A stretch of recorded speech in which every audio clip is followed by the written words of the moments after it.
SER Podcast. El Gobierno defiende que tanto el exministro Juan Carlos Campo como la exalto cargo de Moncloa, Laura Díez, son idóneos para sentarse en el Tribunal Constitucional como nuevos magistrados. El Consejo de Ministros los ha elegido hoy sin esperar a que el Consejo General del Poder Judicial nombre a los dos que tienen que elegir ellos, algo que el Consejo tendría que haber hecho en septiembre, pero 8 de los vocales conservadores del Consejo siguen bloqueando ese proceso, así que el Gobierno no espera y elige a dos perfiles de marcado cariz político. El ministro de la Presidencia, Félix Bolaños, defiende ese movimiento. Poner en duda la imparcialidad en general de los magistrados que nombra el Gobierno, pues creo que es demasiado decir. A mí me parece que el Gobierno nombra personas, como es el caso, absolutamente idóneas para el puesto. Tienen exactamente la misma idoneidad que tenían Pedro González Trevijano y Enrique López hace 9 años, cuando fueron nombrados por el Gobierno anterior. Pero la hemeroteca socialista, y sin necesidad de irse muy atrás, está llena de críticas al PP por politizar el Tribunal Constitucional. Le vamos a preguntar a Félix Bolaños esta noche, que va a estar aquí en Hora 25, el ministro de la Presidencia, a las 10:30, a las 9:30 en Canarias. Antes, el tiempo. Jordi Carbó. Buenas tardes. La próxima noche, sin viento y apenas nubes, las temperaturas bajarán con facilidad. Mañana, ambiente frío más que hoy, con heladas que se extenderán por gran parte del interior y pueblos de montaña. Después, en general, va a hacer mucho sol, con menos viento que hoy, máximas de 10 a 15 grados. Al sol, el ambiente al mediodía será un poco agradable. Nubes en aumento en Galicia, con chubascos ya mañana a primeras horas. Durante la tarde se extenderán a prácticamente todas las provincias que limitan con Portugal. Algunos van a descargar con intensidad. Así empieza Hora 25. Con el Gobierno defendiendo la elección del exministro Juan Carlos Campo y la exalto cargo de la Moncloa hasta hace 6 meses como nuevos magistrados del Tribunal Constitucional. Ellos son los nuevos magistrados a propuesta del Gobierno, que plantea esos dos nombres sin que el Poder Judicial haya consensuado los dos que le tocaba renovar a él. Insisten en el Gobierno en que ellos sí que cumplen con la Constitución. Es el argumento de la Moncloa. David Junquera, buenas tardes. Lo ha dicho el ministro Bolaños, con esta suerte de trabalenguas. Y como así lo hacemos, así lo decimos también. Así lo hacemos. Tenemos que predicar con el ejemplo y lo que hacemos hoy es cumplir la Constitución desde el Gobierno. Ellos cumplen la Constitución y no lo hacen con dos candidatos cualquiera. A dos juristas de reconocida competencia, de indudable vocación de servicio público y de compromiso con la ley y con la Constitución. Según el Gobierno, Campo y Díaz son perfectos para el puesto y su pasado en Moncloa, lejos de ser un lastre, es un mérito más. Pocas personas tienen un conocimiento tan amplio, unido a las trayectorias de ambos, un conocimiento tan amplio de la Administración desde distintos puestos y distintas administraciones y distintas visiones. El ministro de Presidencia, el ministro Bolaños, ha despejado todas las preguntas sobre lo correcto de los nombramientos o su imparcialidad con el mismo epíteto. Nosotros consideramos que Juan Carlos Campo es una persona absolutamente idónea para el puesto. Consideramos que son dos perfiles absolutamente idóneos, que estos dos candidatos cumplen con los requisitos de idoneidad, que se cumplen los requisitos de idoneidad. Creo que también hace que sea un nombramiento absolutamente idóneo. Tan idóneos, dice Bolaños, como los nombramientos que hizo en su día el Partido Popular. El Gobierno carga contra los vocales conservadores del Consejo General del Poder Judicial en público, y en privado dicen que la paciencia tiene un límite. Y ahora será el siguiente paso que el Tribunal Constitucional ratifique estos dos candidatos de Moncloa. No lo va a hacer inmediatamente, porque lo primero que va a hacer el Constitucional es escribir al presidente del Consejo General del Poder Judicial para decirle: oiga, el Gobierno ya ha elegido sus dos, ahora les toca a ustedes elegir sus dos. Un nombramiento que vienen bloqueando los 8 vocales conservadores del Consejo, saltándose la ley desde hace 2 meses y medio. Pedro Jiménez. El Constitucional enviará una carta al presidente en funciones del Consejo del Poder Judicial cuando reciba comunicación oficial del Gobierno con la elección de Juan Carlos Campo y Laura Díez. Según fuentes del tribunal, Pedro González Trevijano quiere emplazar al órgano de gobierno de los jueces a que proceda a elegir a los 2 magistrados que le corresponden y renovar así la institución, que tiene a presidente, vicepresidente y otros 2 magistrados en funciones desde el pasado mes de junio. De momento no hay fecha para un pleno que evalúe la idoneidad de los elegidos. Quieren dar un margen al Consejo para que se decida. El malestar del tribunal con los 8 vocales elegidos a propuesta del PP es evidente, primero por bloquear la renovación hasta ahora y después por elegir el pleno del 22 de diciembre para votar a los elegidos en plenas Navidades, recuerdan desde la calle Domenico Scarlatti, sin posibilidad de cuadrar agendas en un plazo razonable para que juren o prometan ante el rey y tomen posesión en pleno. Esto en lo puramente judicial. En lo político, la tormenta es importante. Es que me va a decir que no tienen ideología ninguno de los jueces que están en el Tribunal Constitucional, pero que somos órganos aideológicos Todas las personas, no todo el mundo tiene su ideología. Con este argumento ha defendido al gobierno el portavoz socialista Patxi López, pero la elección no gusta ni a los socios de coalición, ni a los de investidura y mucho menos a los de oposición, a la oposición de derechas. El PP dice que Campos va a ser el sheriff del gobierno dentro del Constitucional. Guillermo Lerma, buenas tardes. ¿Qué tal? Buenas tardes. El PSOE se ha quedado solo defendiendo la idoneidad de unos nombramientos que para grupos como el PP o Ciudadanos son un ataque a la división de poderes y una muestra clara de politización judicial. El Gobierno se nombra a sí mismo magistrado del Tribunal Constitucional. Debe ser que se desjudicializa la política politizando la justicia. Censura que también comparten a la izquierda del arco parlamentario, desde los socios de coalición que se desmarcan de los nombramientos. Nos enteramos ayer a última hora de la noche. Hasta el resto de grupos de la investidura donde defienden el derecho del Gobierno a renovar los cargos, pero hablan de oportunidad perdida o ejercicio de cinismo por el perfil de la elección. Yo creo que el Gobierno tenía una oportunidad para interrumpir una costumbre, por desgracia, muy asentada. Y creo que no lo ha hecho. Nos parece un acto de cinismo que se vetara a Vicky Rosell y en cambio se utilice una puerta giratoria para llevar a un exministro del Partido Socialista a un tribunal. La crítica, por tanto, es generalizada, con reproche incluido de los socios de coalición. Y decíamos al principio que tampoco hacía falta irse muy atrás en la fonoteca de la SER para encontrar críticas del PSOE al PP por politizar el Tribunal Constitucional. Yo no he puesto a un militante del Partido Popular, como sí hizo el Partido Popular cuando gobernaba, al frente del Tribunal Constitucional. Esto lo dijo Sánchez aquí en la SER en Hoy por Hoy con Ángels hace unos meses, en junio, en referencia al expresidente del Constitucional Pérez de los Cobos, que había sido militante del PP, ya no lo era cuando lo eligieron. Y lo volvió a repetir la semana pasada Sánchez en el Senado, en su cara a cara con Feijóo. Lo que hicieron fue, mientras gobernaban, poner a un militante del Partido Popular al frente del Tribunal Constitucional. Hombre, no venga usted diciendo que ustedes no han manipulado las instituciones tan importantes para nuestra democracia como el Tribunal Constitucional. Constitucional en el que ahora el gobierno va a poner a un exministro de esta misma legislatura y a una jurista que ocupaba un alto cargo en la Moncloa hasta hace 6 meses.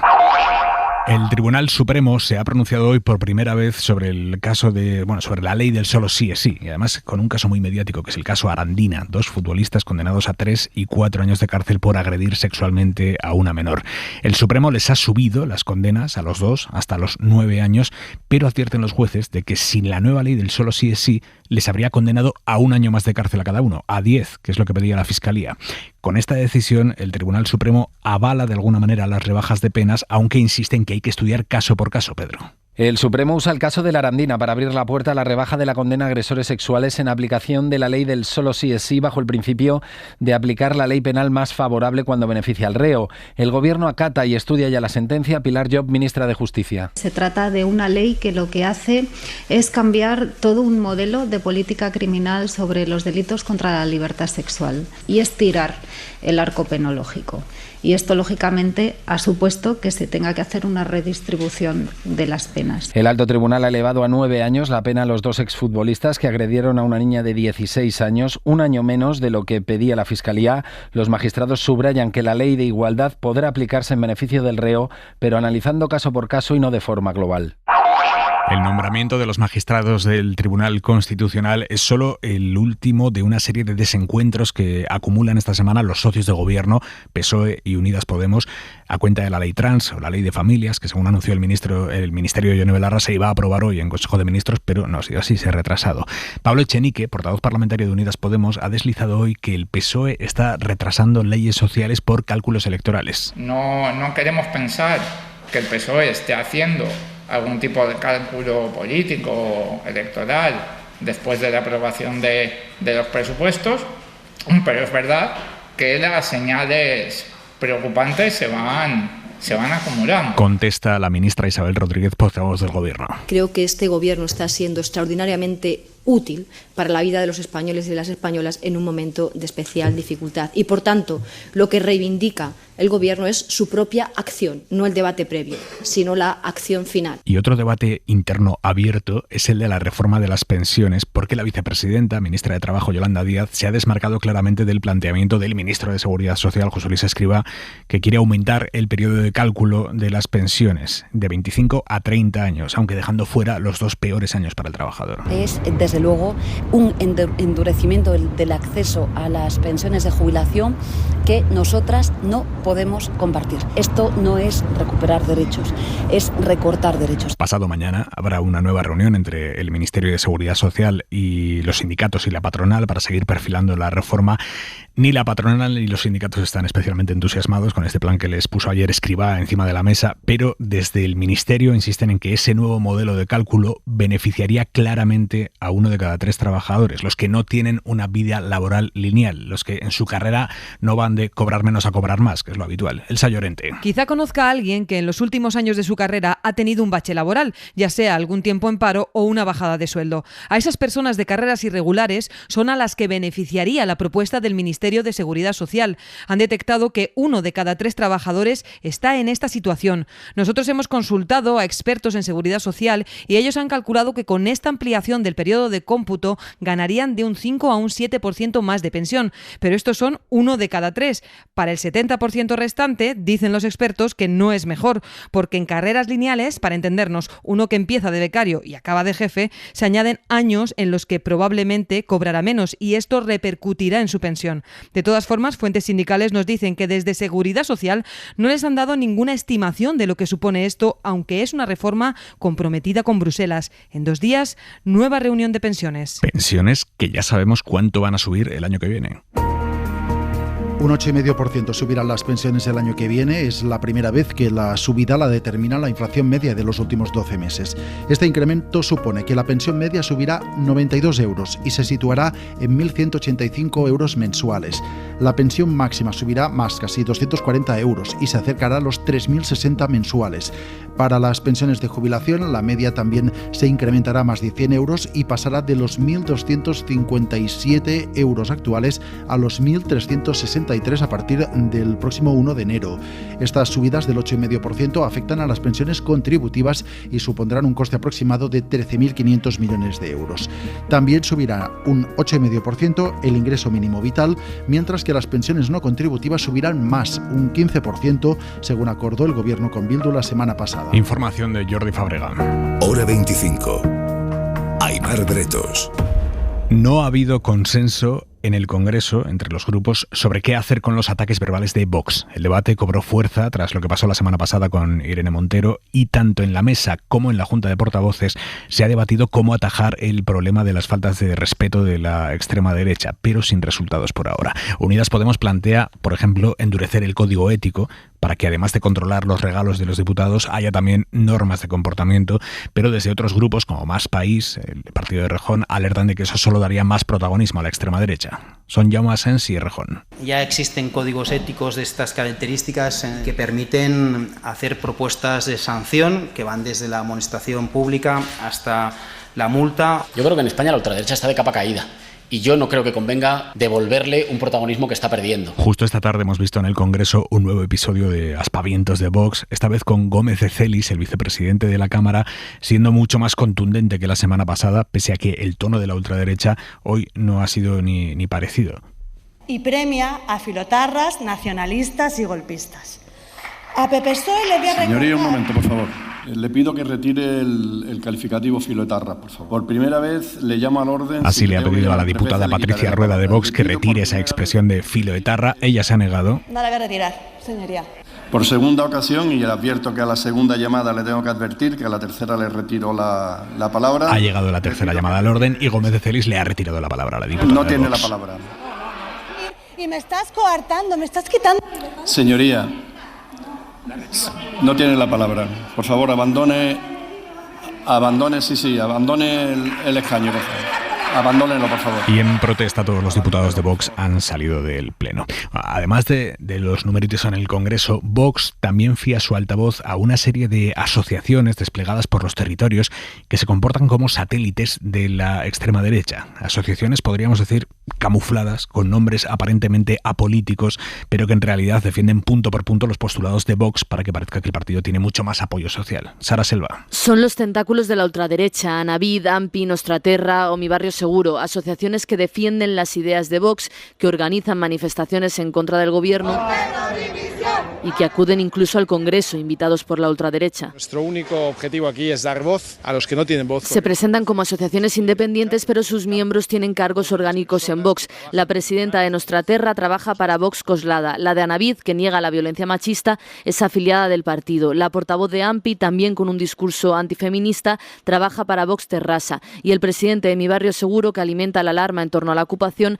representa a Vox en una junta de distrito de Madrid. Intentan presentar sus propuestas como propuestas que vienen de la sociedad civil, dan una imagen de mayor apoyo a sus iniciativas. Y como explica Felipe Santos, investigador de la Universidad de la City de Londres, esta es una estrategia habitual que la ultraderecha ya utiliza en otros países de Europa. Por cierto, que uno de los mayores exponentes de la ultraderecha en España, una de las fundadoras de Vox en la Comunidad Valenciana, Cristina Seguí, va a tener que pagarle 6.000 euros al exministro José Luis Ábalos por insultarle y por difundir bulos contra él en redes sociales. Joan Jimeno, buenas tardes. ¿Qué tal? Buenas tardes. La justicia le condena por varios tuits publicados entre 2020 y 2021 en los que Seguí llama a Ábalos producto mediocre, barrilete, engendro, mascota del partido o vago grotesco. Escribía en uno de ellos, además, que Ábalos había estado 40 años lamiendo nalgas en el aparato del PSOE de Valencia, o también dice que tiene poca higiene. También difunde bulos como el que le acusa de comprar un doctorado. Seguí tendrá que indemnizar con 6.000 euros a Ábalos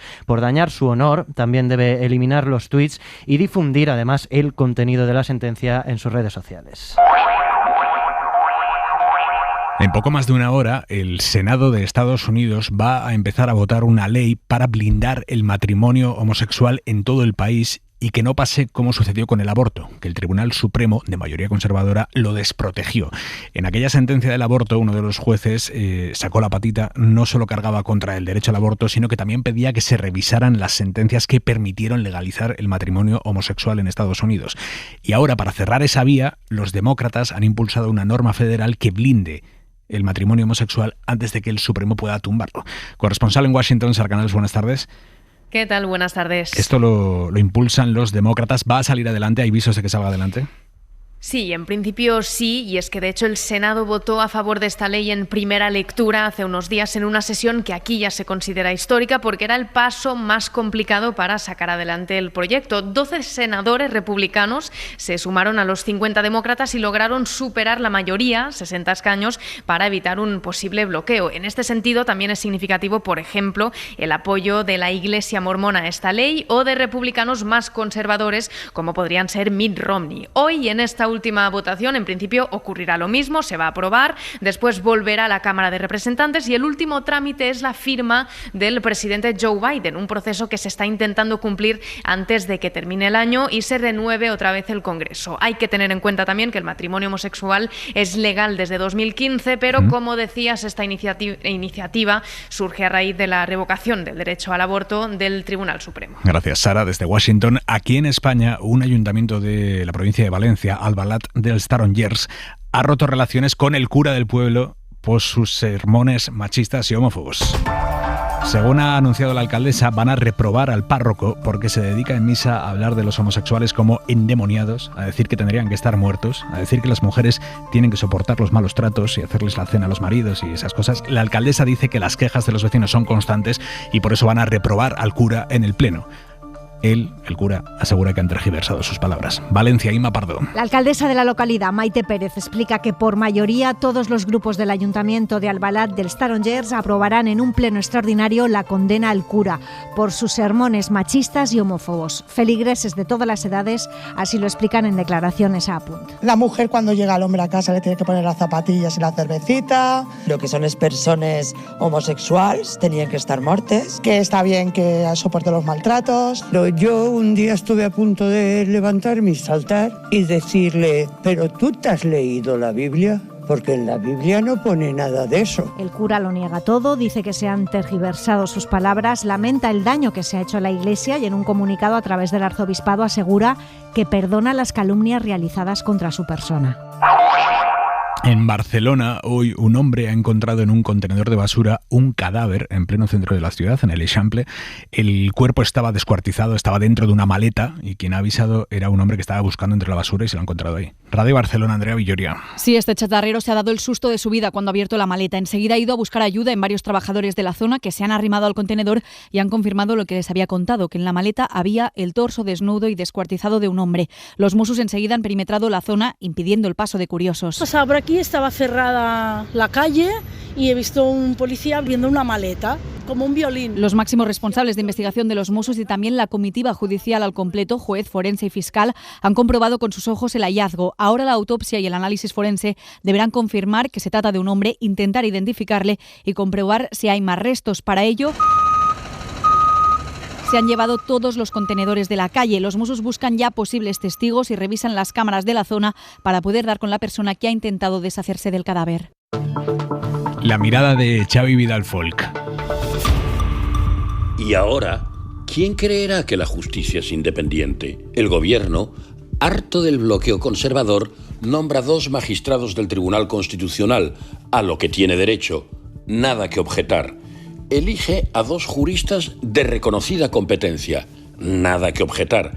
Pero ocurre que ambos han ostentado cargos políticos o político-técnicos bajo administraciones socialistas y hasta hace muy poco trabajaban, uno como ministro y otra como alto cargo en la Moncloa, a las órdenes del presidente Sánchez. Todo que objetar. No es un atenuante que eso mismo lo haya hecho el PP muchas veces. Promovió a presidente del tribunal a un militante suyo. Nombró a quien luego sería consejero de justicia de Isabel Díaz Ayuso, un tipo que fue detenido por conducir en moto ebrio y sin casco y a 180 kilómetros por hora en la Castellana madrileña. Todo eso está muy mal.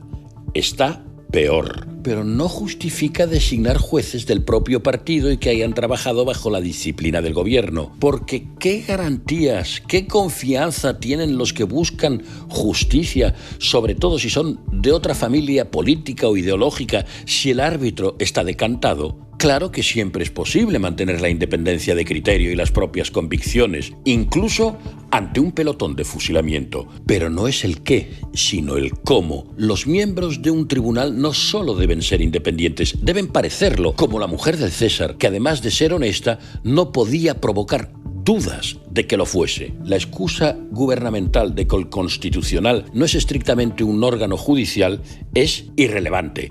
Es mucho más que eso. Puede tumbar leyes y rectificar sentencias. El gobierno se hace daño a sí mismo con estas decisiones. Y peor, perjudica a los ciudadanos, a su confianza en las instituciones, a su bienestar moral. ¡Qué tristeza! Suscríbete a Hora 25. Todos los episodios y contenidos adicionales en la app de Cadena SER y en nuestros canales de Apple Podcast, Spotify, iVoox, Google Podcast y YouTube. Escúchanos en directo en la SER de lunes a viernes a las 8 de la tarde.